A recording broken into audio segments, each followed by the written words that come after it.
Hi friends, నమస్తే. ఇది mulberry plant అంటారు కదా, అది చూసారా. దీని ఆకులు ఈ విధంగా ఉంటాయి. చూడండి ఫ్రెండ్స్, ఇప్పుడు పూత వస్తుంది.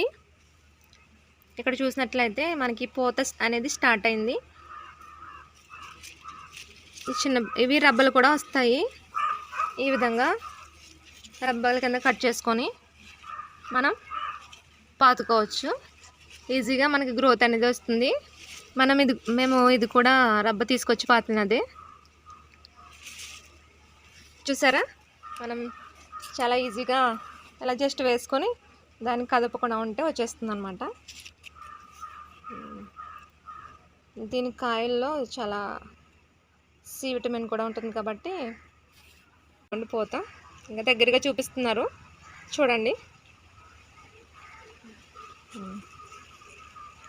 3 ఇది మేము ముందు చూసుకోకుండా కట్ చేసాము. యాక్చువల్లీ పోతుంటే మేము బ్రాంచ్ కింద కట్ చేయకపోదాము. యాక్చువల్లీ ఫస్ట్ పోతే ఈ రబ్బకే వచ్చింది. ఓకే ఫ్రెండ్స్, ఇంతే ఈ video. Please like, share and subscribe to our channel.